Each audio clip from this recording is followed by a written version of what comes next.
잠언서 17장 19절 말씀을 봉독해 드리겠습니다. 다툼을 좋아하는 자는 죄가를 좋아하는 자요, 자기 문을 높이는 자는 파괴를 구하는 자니라. 아멘. 우리가 분하고 한번 인사할 때 반갑습니다 인사하겠습니다. 사랑과 비전은 태평, 사랑과 비전은 태평, 오늘 설교의 제목이 되겠습니다. 신앙생활 하시는 분들은 언제 행복합니까? 하나님의 말씀을 순종하고 하나님께서 하나님의 형상대로 사람을 창조하시고 그렇게 기뻐하셨어요. 그렇기 때문에 하나님께서는 하나님이 만드시고 하나님께서 창조하시고 하나님께서 이렇게 보시면서 너무 좋아하시는 겁니다. 그렇기 때문에 하나님의 말씀을 듣고 하나님의 말씀대로 순종을 하면은 그저 행복해진다는 겁니다. 언제 불행합니까? 불행하다고 하는 사람들은 하나님의 형상으로 지음받은 사람들이 창조주 하나님의 말씀을 듣지 않고 불순종하는 겁니다. 불순종하니까는 불행해지는 겁니다. 하나님의 말씀을 듣지 않는 사람들은 사탄의 말을 들어요. 사탄의 말을 들으니 그게 불행해질 수밖에 없다는 겁니다. 불행해지는 거지요. 어느 분이 이제 신앙생활을 하시면서 신앙생활을 너무 잘하고 하니까 시골에 있는 이제 담임 목사님께서 너는 아무래도 신학대학교 가가지고 훌륭한 그런 사역자가 목회자가 돼야지 되겠다 해가지고 온 교우들이, 시골에 있는 교우들이 기도하면서 이 청년이 이제 서울의 신학대학원에 가서 공부하면서 얼마나 열심히 교수님들의 말씀을 잘 듣고 좋은 성적으로 이제 졸업을 해서 목사 한수까지 받고 시골 그 교회에 가서 이제 담임 목사로 평생을 이제 목회를 잘 하시고 이제 은퇴를 하고 원로 목사님이 돼서 다시 서울의 신학대학교 와가지고 후배들 목사님들 앞에서, 목사 후보생들 앞에서 내가 다시 목회를 한다고 하면은 성경대로, 오직 성경대로, 오직 예수 그리스도만을 증거하고 오직 성령만을 증거하고, 이분은 진짜 그 교회에서 인정받고 또 평생토록 그 교회에서 많은 그 성도님들로부터 존경받고 노회로부터 인정을 받고 총회로부터 인정을 받고 하신 분인데, 이분이 결론은 뭐냐면은 하나님의 말씀만을 증거하는 그런 목회자가 되겠다고 간증하는 것을 우리가 볼 수가 있어요. 우리가 교회에 나오는 것이 사람의 말을 듣기 위해서 나오는 것이 아니고 하나님의 말씀을 듣기 위해서 나온다는 사실을 우리가 알고 있지 않습니까? 그러면서 이 목사님께서 또 이렇게 덧붙여서 하시는 말씀이, 내가 창조주 하나님께서 피조물 사람들을 얼마나 사랑하시는지 이 사랑에 대한 메시지를, 사랑에 대해서 내가 왜 이 사랑에 대한 설교를 좀 더, 이분이 본래 사랑의 사도라고 이 고향 교회에서는 소문이 잔잔한 그런 분입니다만은 이분이 하시는 말씀을 들어보면은 이 사랑에 대한 메시지를, 사랑에 대한 말씀을 내가 조금 더 많이 증거해야지 되는데, 사랑에 대한 메시지, 실제적으로 예수님의 그 제자분들 중에서 예수님으로부터 이제 사랑을 받은 제자 하면은 우리가 보통 사도 요한이라고 그래. 사도 요한이 나이가 가장 열두 제자 중에서 가장 나이가 어린 분이 이제 사도 요한이 아니겠습니까? 물론 예수님은 모든 제자들을 전부 다 사랑하시죠. 근데 그 중에서 항상 사도 요한하고 야고보하고 베드로 이렇게 같이 다니면서 특히 사도 요한을 얼마나 사랑했는지, 십자가 달려서 피와 그 물을 다 쏟으시면서 이제 십자가에 달려 계실 때에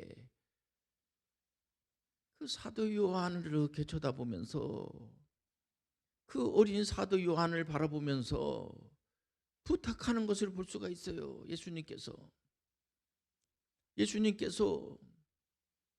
마리아를 이제 부탁하는 것을 볼 수가 있어요. 마리아를. 그때 사도 요한에게 부탁을 합니다. 예수님의 제자분들이 여러분들 알다시피 전부 다 순교를 하게 됩니다. 그런데 사도 요한만 순교를 하지 않고 끝까지 연세가 많은 그런, 나이가 많이 드시는 그런 가운데까지 있으면서까지 복음을 증거하는데, 이분이 본래 그 사도 요한이 형님이 야고보잖아요. 야고보. 그 어머니가 교육열이 아주 많은, 교육에 아주 열정을 가지고 있는 살로메지 않습니까? 살로메. 예. 근데 이 살로메의 아드님 되는 야고보하고 사도 요한이 성격이 좀 개팍스러웠던 것 같아요. 그래서 예수님께서도 이 성격이 좀 개팍스럽다. 그 성격이 아주 그 개팍스러운 그 사도 요한이 하나님으로부터, 예수님으로부터 이렇게 사랑을 많이 받으니까, 사랑 많이 받은 사도 요한이 완전히 사랑의 사도로 바뀌어가지고 가는 곳곳마다 이 사랑에 대한 설교를 하는데, 그런 말이 있지 않습니까? 사도 요한이 하도 사랑에 대한 설교를 하니까 교우들이, 성도님들이 사도 요한 목사님에게 이제 사랑에 대한 설교는 이제 구안하시고 그 은혜 받는 설교고 참 좋지요. 그런데 너무 사랑에 대한 설교만 하시니까 좀 다른 설교도 좀 해주세요. 그러니까 사도 요한께서 그래도 사랑하자, 계속 사랑에 대한 설교를 했다고 하지 않습니까? 사랑을 많이 받으면은 사랑의 비전을 갖고 태평성세를 이루는 거예요. 태평성세를. 왜 우리가 이런 설교를 하고 왜 이런 설교를 우리가 들어야지만 됩니까? 요즘 어느 곳에 가든지 간에 힘든 세월을 보내다 보니까 사람들이, 특히 젊은이들이 비전이 없다고 그래. 비전이. 학부모들하고도 이렇게 얘기를 나누다 보면은, 그 목사님 우리 아이가 참 이게 모든 걸 다 갖추고 있는데 비전이 없어요. 비전이. 그렇게 대학교를 합격을 하고 났는데 네가 이 학교를 왜 다니냐, 이 학과를 왜 들어왔느냐, 엄마가 가라고 그래서 갔잖아. 맞는 얘기입니다만은 듣는 얼마 속상합니다.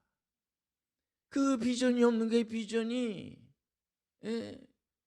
왜 비전이 없냐면은 사랑을 받지 않아서, 이 사랑을 받지 않아서, 사랑을 받지 않으면 비전이 생성될 수가 없다는 거죠.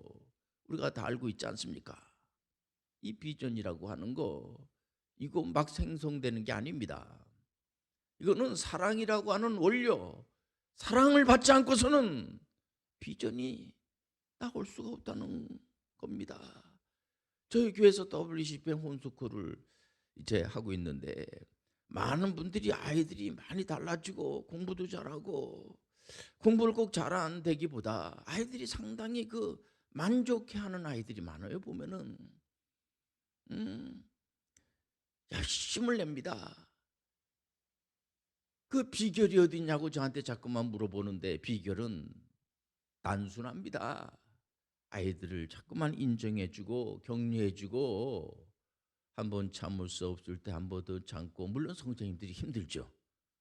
계속해서 사랑하는 겁니다. 사랑해 주는 겁니다.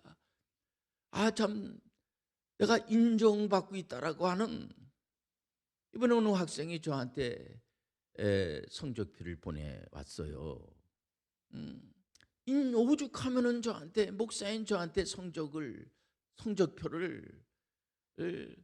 저 서산에서, 지방에서 있으면서 저한테 성적표를 보내왔어요. 애상을 하고 보낸 것 같아요. 성적표를 보내주면은 목사님은 또 전화해가지고 문자로 잘한다고 그러고 격려하고 좋아하고 라고 하는 것을 상상하면서 보낸 것 같아요. 아닌가 달라요. 제가 좋아가지고 전화하고 좋아하고 이러니까 너무 좋아하는 것을 볼 수가 있습니다. 그러니까 이 사랑을 받으면 비전이 생성이 돼가지고 어느 학생은 5년 빨리 대학교를 졸업하고, 어떤 학생은 4년 빨리 대학교를 졸업하고, 3년 빨리 대학교를 졸업하고, 어느 학생들은 이제 대한민국의 장교로 가가지고 그 부대 안에서도 높은 분들로부터 인정을 받고 모범적인 그런 장교라고 상도 받고 좋은 영향력을 미치면서, 내가 전문인 선교사로 내가 신앙생활하는 사람인데 이런 자부심을 가지고 가는 걸 볼 때 그 근원적인 것은 밑바탕의 사랑이라는 거예요. 사랑. 다른 게 아니에요. 사랑이라는 겁니다. 예. 어린 아이들이 이렇게 보면서 자기가 사랑받은 아이는 달라요. 사랑을 받는 아이들은 다른 겁니다. 성경적 역사는 진실된 시제입니다. 그래서 많은 분들이 성경 인물에서 감동을 받고 비전을 갖는 겁니다. 잠언서 17장 19절에 보면은 다툼을 좋아하는 자는 죄가를 좋아하는 자요, 자기 문을 높이는 자는 파괴를 구하는 자니라. 우리가 한 해를 보내면서 우리가 깊이 생각해야 될 것이 있습니다. 다툼, 이거 죄를 좋아한다는 거예요. 아니, 좋아할 게 없어서 죄를 좋아합니까? 사탄의 전략에 속는 겁니다. 많은 분들이 걱정들을 하고 있어요. 여기 가서 들어도 안 된다는 얘기, 저기 가서 얘기를 들어도 또 뭐 안 된다는 얘기, 이게 이게 다 안 된다는 것뿐입니다. 보면은 참 힘든, 그 말이 더 힘든 세월을 보내고 있다는 거죠. 그래서 우리가 이 피조물 사람들이 창조주 하나님을, 우리 하나님은 물론 피조물 사람들이 무시한다고 해가지고 무시당하시는 분은 아닙니다. 우리 하나님은 그런 것에 대해서 전혀 연연하지 않는 분이십니다. 많은, 여기서 우리가 이 하나님의 말씀을 멀리하는 데서부터 여기에 우리가 비극이 있고 이 망하고 흥하는 것은 여기에 있다는 겁니다. 하나님의 말씀대로 우리가 잘 따라서 가게 되면 행복해지게 되고, 어느 여러분들 하나님의 말씀을 보더라도 우리가 망한다, 안 된다, 그런 거 없어요. 구한 것은 받은 줄로 믿으라. 예수님께서 직접 우리 예수님의 제자분들에게 가르쳐 주신 기도의 제목이, 기도의 모범이 주기도문이잖아요. 보면은 그 주기도문의 내용이 뭡니까? 하나님 앞에 나와가지고 기도하면은 하나님께서 응답해 주시고 하나님께서 책임져 주시고, 그렇기 때문에 이 본문에 나와 있는 이 말씀, 다툼만 우리가 안 해도요, 가정 안에서 다툼만 안 해도요, 나라마다 안에서 다툼만 없어도 언제 행복합니까? 많이 가졌다고 해가지고, 또 권력을 많이 가졌다고 해가지고 행복하지 않다는 거 우리가 다 알고 있어요. 다 해보지 않았습니까? 이 권력주의가 된다든지 물질주의가 돼버리면, 물질 우리가 무시해서 그런 것이 아닙니다. 그것이 우리에게 행복을 갖다 줄 수 없다고 하는 사실을 알고 있지 않습니까? 그 물질 가지고 얼마나 많이 싸웁니까? 얼마나 많이 다툼을 벌이게 됩니까? 그렇기 때문에 이제는 나라마다 문을 열고 자국의 이득만을 위해서 우리가 이 세국 정치, 하나님 없이도 우리는 얼마든지 잘 살 수 있다라고 하는 그게 그 말하고 난 다음에 바로 불안해지게 시작을 하게 된다는 거 우리가 많은 분들의 간증을 통해서 하나님이 어디 있어? 이렇게 하고 난 다음에 하면 할수록 이게 좀 시원해져야 되는데 더 불안해지는 거예요. 뭔가 더 갈증만 더 느끼게 되는 겁니다. 나만 뭐 잘하고 나만 뭐 잘 살고 나만 좀 행복해지면은 정말 행복해질 것 같은데 이게 아니라는 거예요. 결국은 뭐냐면은 이게 파괴를 구하는 쪽으로 가게 된다는 겁니다. 어느 나라든지 간에 자국의 이득만을 구한 나라치고는 결국은 꽝돼버리고 말아요. 망해버리고 마는 겁니다. 이게 하나님의 말씀이에요. 우리는 이제 저 건너편을 보는 훈련을 많이 해주면 되는 거예요. 그래서 저 건너편을 볼 때에 비전이 생성이 되게 되고 태평성세를 이루게 된다는 거예요. 어떻게 이런 일이 있을 수가 있어요? 남의 나라에 노예로 팔려간 사람이 어떻게 그 나라의 총리 대신이 됩니까? 그럼 벌써 신앙생활 안 하시는 분들도 저 목사님 지금 요셉 얘기하려고 하시는구나 다 알고 있잖아요. 요셉이라고 하는 사람이 남의 나라에 형들이 돈을 주고 노예로 팔았어요. 노예가 무슨 이름이 있습니까? 뭐 이름은 이제 그 주인이 져주지요. 그러나 그 이름은 이름이 아니에요. 노예가 무슨 옷이 있습니까? 노예가 무슨 인권이 있고 노예는 그냥 아무것도 없는 거예요. 그런 노예가 또 모함까지 당해가지고 여러분들 잘 알다시피 형무소까지 들어가게 되고 그 형무소 안에서 진짜 요셉이 말이에요. 자살하지 않은 것만 해도 대단한 사람이에요 진짜. 그렇지 않습니까? 자기 형님들 생각하면 얼마나 화가 나고 그냥 또 그냥 모함을 당해가지고 형무소 생활할 때 얼마나 화가 나고 그렇겠습니까? 요셉이 화를 냈다는 얘기가 없어요.